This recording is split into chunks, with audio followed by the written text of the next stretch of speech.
Perkenalkan, nama saya Ranisa Fitri, Stanbook F231-20002, Prodi Perencanaan Wilayah dan Kota. Nama saya Fatimatu Zahra, Stambuk F231-20021 dari Prodi Perencanaan Wilayah dan Kota. Nama saya Masita Cahaya Madani, Stambuk F231-20008. Nama saya Diana Janita Nurtiara, nomor Stambuk F231-20014. Nama saya Muhammad Taufikur Rahman dengan Stambuk F231-20032. Nama saya Muhammad Rafi Rizkula, Stambuk F231-20020. 1. Pengertian negara hukum. Negara pada hakikatnya adalah suatu masyarakat sempurna yang para anggotanya mentaati aturan yang sudah berlaku. Kelengkapan secara internal, yaitu adanya penghargaan nilai-nilai kemanusiaan di dalam kehidupan masyarakat itu. Kelengkapan secara eksternal, yaitu jika keberadaan suatu masyarakat dapat memahami dirinya sebagai bagian dari organisasi masyarakat yang lebih luas. Pada dasarnya, negara harus mempresentasikan suatu bentuk masyarakat yang sempurna. Teori klasik tentang negara tersebut mendasarkan konsep masyarakat sempurna, menginspirasikan lahirnya teori modern tentang negara, kemudian dikenal dengan istilah negara hukum. Istilah negara hukum secara terminologis terjemahan dari kata Rechtsstaat atau Rule of Law. Para ahli hukum di daratan Eropa Barat lazim menggunakan istilah Rechtsstaat, sementara tradisi Anglo-Saxon menggunakan istilah Rule of Law. Di Indonesia, setelah Rechtsstaat dan Rule of Law, biasanya diterjemahkan dengan istilah negara hukum. Cita-cita negara hukum yang demokratis telah lama bersemi dan berkembang dalam pikiran dan hati para perintis kemerdekaan bangsa Indonesia.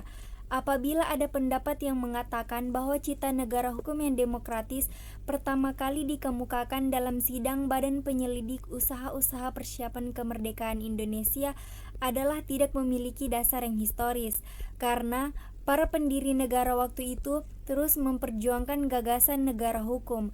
Ketika para pendiri negara bersidang dalam BPUPKI pada tanggal 28 Mei sampai 1 Juni 1945 dan pada tanggal 10 sampai 17 Juli 1945, gagasan dan konsep konstitusi Indonesia telah dibicarakan oleh para anggota BPUPKI.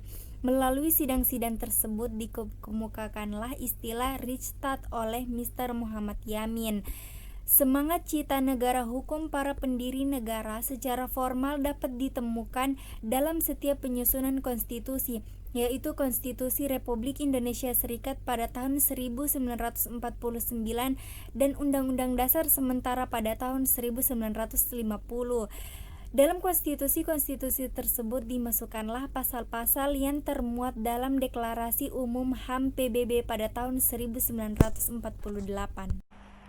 Pemerintah dan unsur-unsur lembaga di dalamnya dalam menjalankan tugas dan wewenangnya terikat oleh hukum yang berlaku.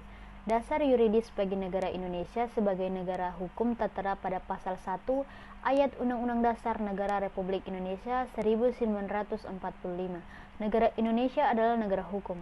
Konsep negara hukum mengarah pada tujuan terciptanya kehidupan demokratis dan terlindung hak asasi manusia serta kesejahteraan yang berkeadilan. Pembuktiannya dapat kita lihat dari perumusan mengenai tujuan bernegara sebagaimana tertuang dalam pembukaan Undang-Undang Dasar Negara Republik Indonesia 1945 alinea 4, bahwasanya negara bertugas dan bertanggung jawab tidak hanya melindungi segenap bangsa Indonesia dan seluruh tumpah darah Indonesia, tetapi juga memajukan kesejahteraan umum, mencerdaskan kehidupan bangsa, dan ikut melaksanakan ketertiban dunia yang berdasarkan kemerdekaan, perdamaian abadi, dan keadilan sosial. 2. Ciri negara hukum. Pemerintah dan unsur-unsur lembaganya dalam menjalankan tugas dan wewenangnya terikat oleh hukum yang berlaku. Dalam dekade abad 20, konsep negara hukum mengarah pada pengembangan negara hukum dalam arti material. Konsep negara hukum material yang dikembangkan di abad ini sedikitnya memiliki sejumlah ciri yang melekat pada negara hukum, yaitu 1. HAM terjamin oleh undang-undang. 2. Supremasi hukum. 3. Pembagian kekuasaan atau trias politika demi kepastian hukum. 4. Kesamaan kedudukan di depan hukum. 5. Peradilan administrasi dalam perselisihan. 6. Kebebasan menyatakan pendapat, bersikap, dan berorganisasi. 7. Pemilihan umum yang bebas. 8. Badan kehakiman yang bebas dan tidak memihak.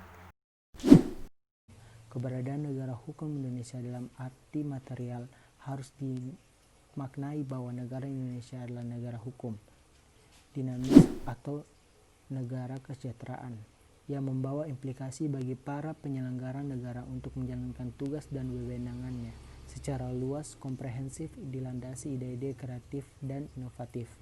Makna negara Indonesia sebagai negara hukum dinamis adalah hukum nasional Indonesia harus tampil akomodatif, adaptif, dan progresif.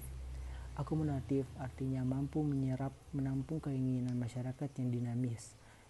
Makna hukum seperti ini menggambarkan fungsinya sebagai pengayom pelindung masyarakat. Adaptif artinya mampu menyesuaikan dinamika perkembangan zaman sehingga tidak pernah usang. Progresif artinya selalu berorientasi kemajuan perspektif masa depan. Maksudnya yaitu hukum dapat menciptakan kebenaran yang berkeadilan bagi setiap anggota masyarakat. Dan suatu negara hukum menjadi persyaratan bagi terselenggaranya hak asasi manusia dan kehidupan demokratis. Dasar filosofi perlunya perlindungan hukum terhadap hak asasi manusia adalah bahwa hak asasi manusia adalah hak kodrat setiap orang yang keberadaannya sejak berada dalam kandungan dan ada sebagai pemberian Tuhan.